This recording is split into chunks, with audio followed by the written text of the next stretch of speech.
driving home at night when a strange object slowed his car. A man stepped out.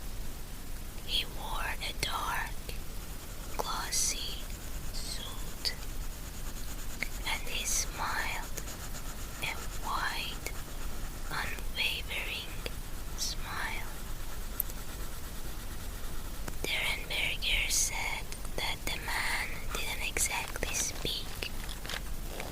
Instead, his voice arrived inside his head. Telepathy. Calm. The stranger called himself Indrid Gold. Now most people would panic, slam the door, scream, run. But Derenberger described Gold as polite, even friendly. He said the two stood on the side of the highway, having what sounded like a casual chat. Gold asked about life on Earth, jobs, families. Then he left, promising to return. And Derenberger did something unusual. He went public. Just days later, he gave a press conference on live television, describing the encounter in detail. Imagine turning on the news and hearing your neighbor calmly explain he had just spoken with a telepathic man from the stars. Surely I can tell you this 1960s in America was wild. Daddy'll keep you up at night if you lived then, to see this man talk about seeing this grinning man. After that night, reports of the grinning man spread. Some in New Jersey, others in nearby towns. Always the same description though. Tall, smiling, unsettling. Not exactly human, but not exactly monstrous either. So kinda giving you the uncanny valley vibes if you were to look at him. Author John Keel, Keel, who later wrote The Mothman Prophecies, connected Indrid Gold to the wave of strange events in Point Pleasant. Red-eyed Mothman sightings, UFOs in the sky, men in black, trench coats. Gold became part of that eerie constellation of mysteries in Virginia, especially. So what? What was exactly Indrid Gold? Some say he was an alien. Derenberger himself later claimed Gold took him on visits to another planet called Lanulus, Lanulus.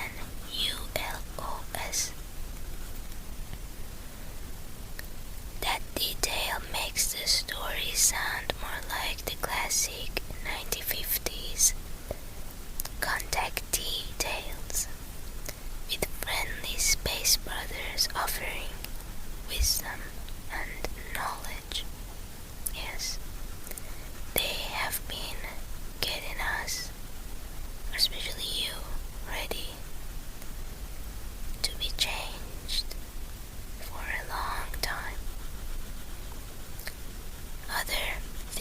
theories suggest he was an interdimensional being, not from Mars or Venus, but from a layer of reality that brushes up against ours. Could that be hell? And the Indrid gold was a demon? Who knows? Some would say that the mind-to-mind voice, the telepathic ability, would explain it being an interdimensional being. But of course, just like us, there are a lot more skeptics.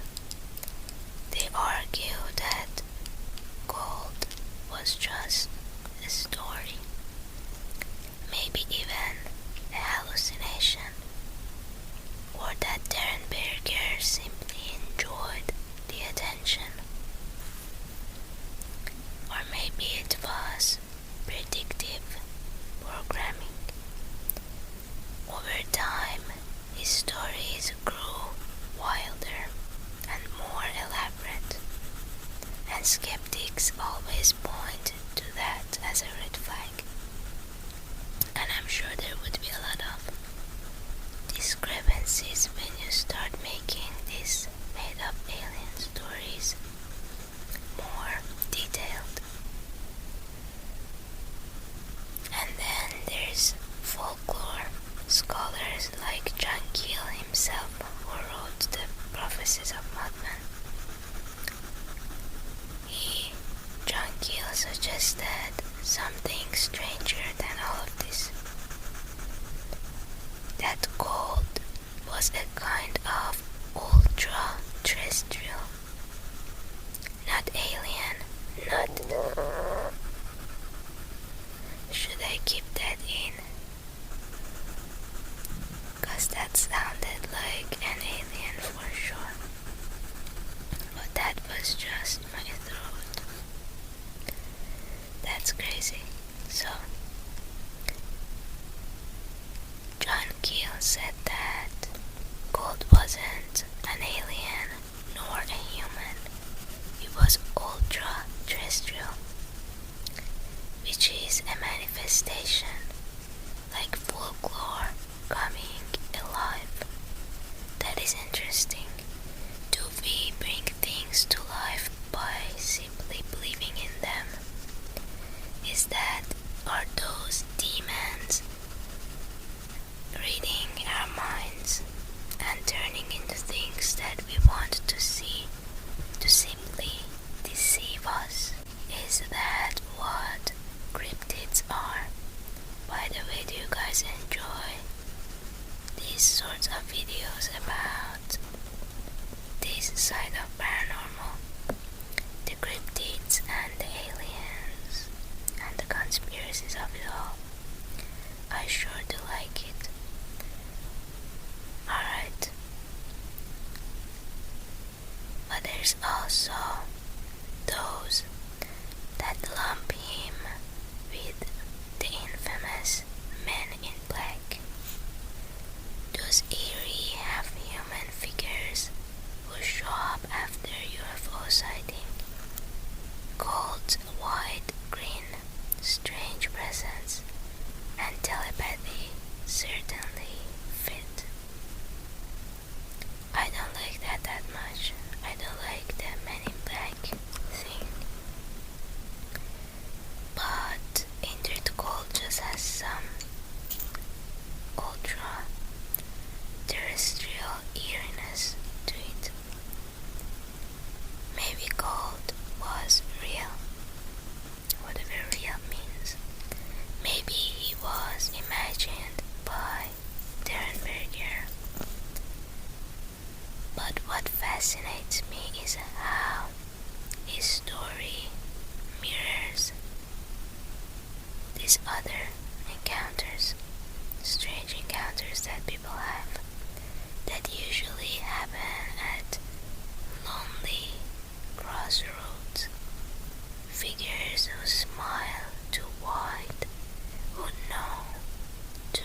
crossroads where these famous singers of 50s and 60s say that they made a deal with someone. They always talk about it.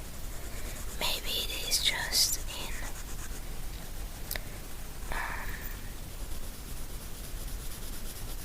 metaphorical. Maybe it's just metaphorical. But if they are just telling what they remember, that they actually met someone smiling, happy, who knows a lot of things and will make a deal with you. I don't know. Story number 2. The Black Knight Satellite.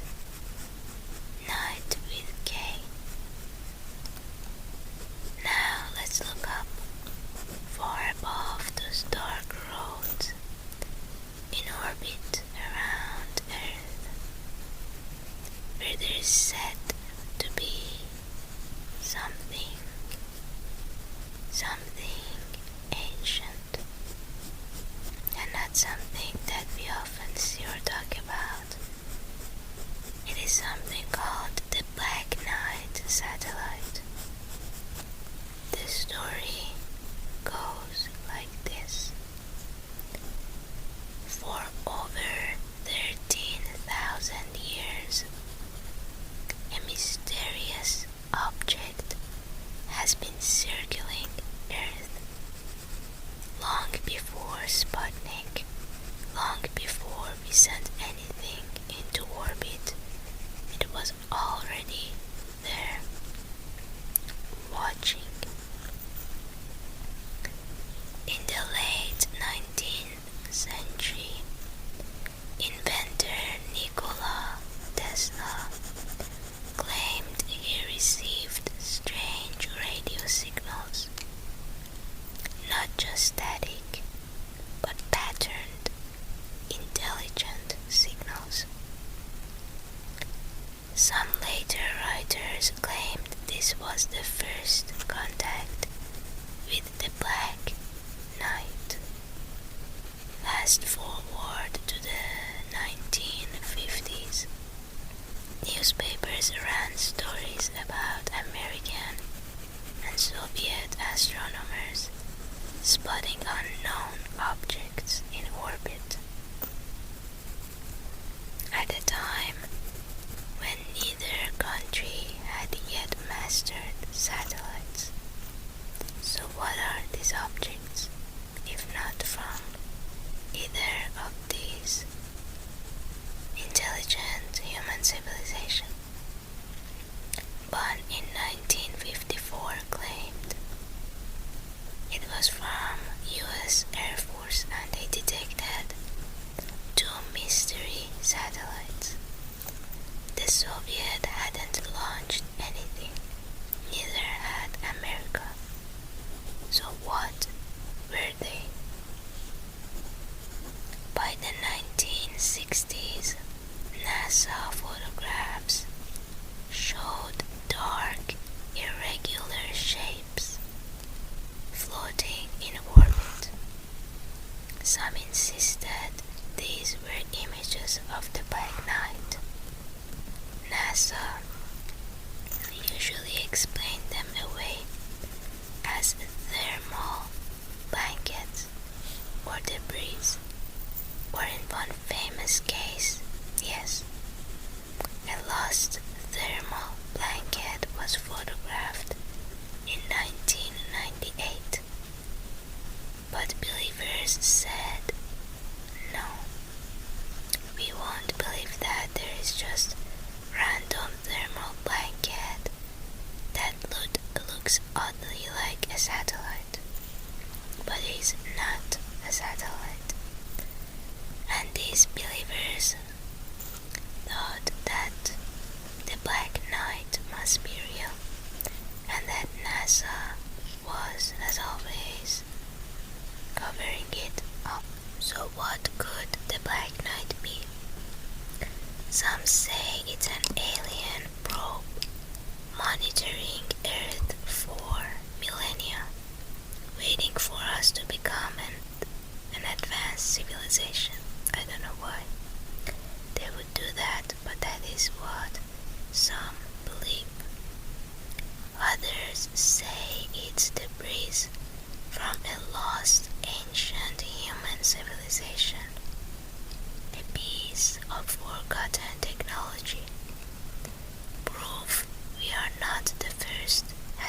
advanced species here.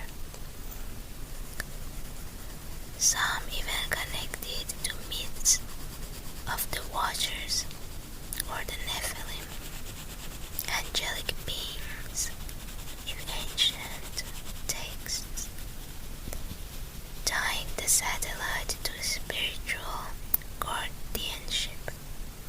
And they would also say that NASA is covering it up so that people wouldn't believe in the,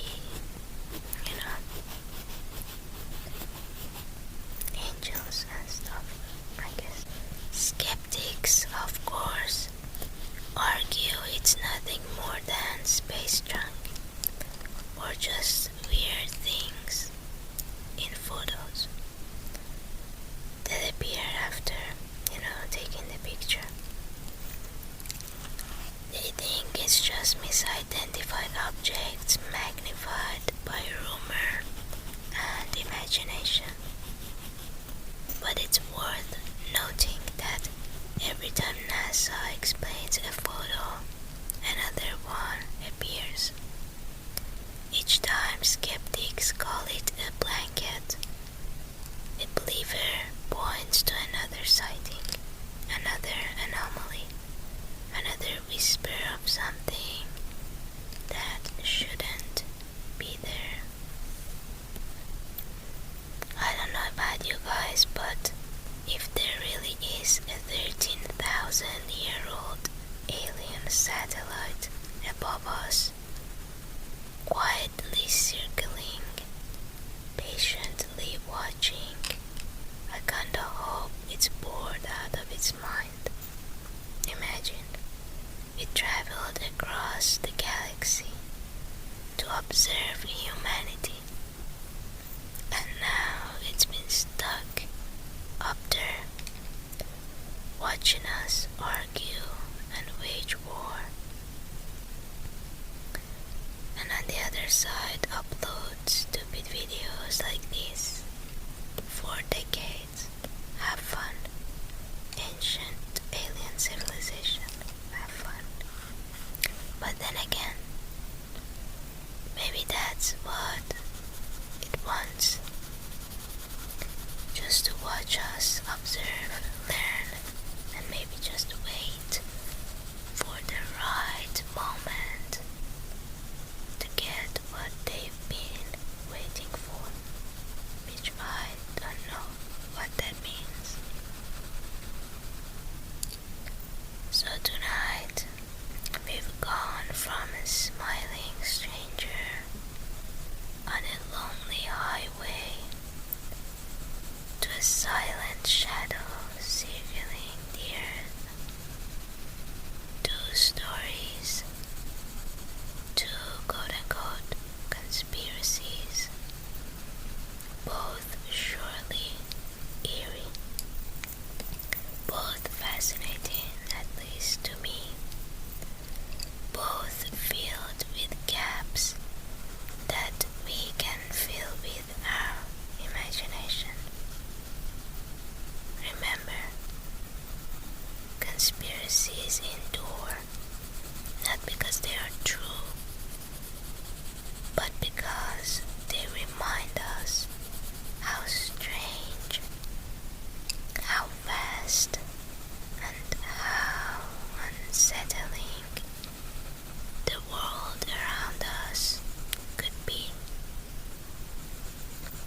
So if you liked this quiet journey into mysteries, please remember to subscribe, drop a comment, and if you'd like to support more of these whispered explorations, check out my Patreon. I post all sorts of ASMR videos there. I post true crime, coloring, solitaire,